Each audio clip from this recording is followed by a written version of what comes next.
Merci, Monsieur le Président, chers collègues. Le rapport d'observation définitif de la Chambre régionale des comptes du Grand Est qui vous a été communiqué dresse un lourd bilan des irrégularités et dysfonctionnements dans la direction de l'association notamment, s'est rendu responsable, voire coupable, durant les exercices 2016-2020. 11 rappels du droit, ce n'est pas peu, qui témoignent des défaillances des instances dirigeantes de l'association de l'époque.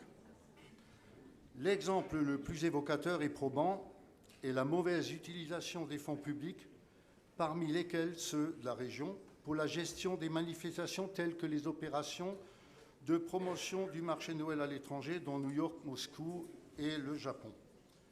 Non seulement ces opérations sont affectées d'irrégularités, mais les effets de retombée sur la fréquentation touristique sont pratiquement inexistants.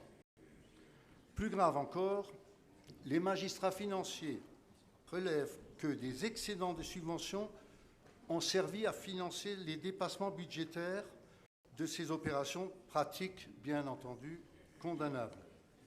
Je rappelle que la collectivité européenne d'Alsace a décidé depuis 2014, soit quasiment depuis une dizaine d'années, d'arrêter l'allocation de subventions à l'Office du tourisme de Strasbourg.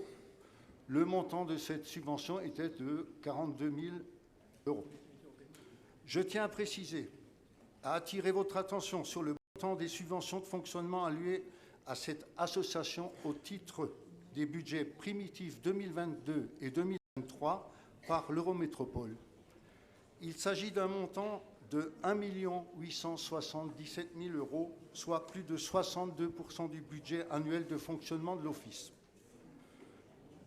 Je rappelle pour mémoire que j'ai assuré la fonction de président de l'OTSR durant la mandature 2001 à 2008. J'ai toujours été scrupuleux de la bonne utilisation des fonds publics et soucieux d'éviter toute gabegie, contrairement, et les faits sont clairement dénoncés dans ce rapport, aux dirigeants socialistes et verts de l'époque qui se sont rendus responsables d'une gestion financière très défectueuse. Je percevais une indemnité de 800 euros par mois. Mon prédécesseur et successeur s'est octroyé un salaire de 2 800 euros net par mois, précisant qu'il avait un manque à gagner de par la perte de son mandat de conseiller général socialiste. Un comble.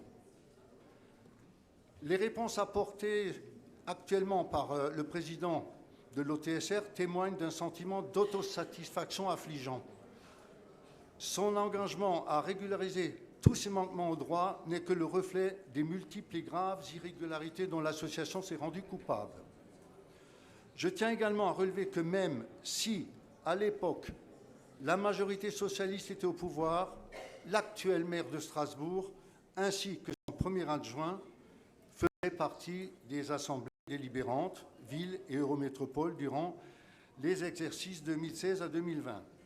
Enfin, il apparaît, et la presse locale s'en est fait tout récemment l'écho, la teneur du rapport de la Chambre régionale des comptes Grand Est a interpellé si fortement les exécutifs de la ville et de l'Eurométropole qu'une saisine du procureur de la République et du parquet national financier ont été préconisées et mettent les décideurs concernés face à leurs responsabilités.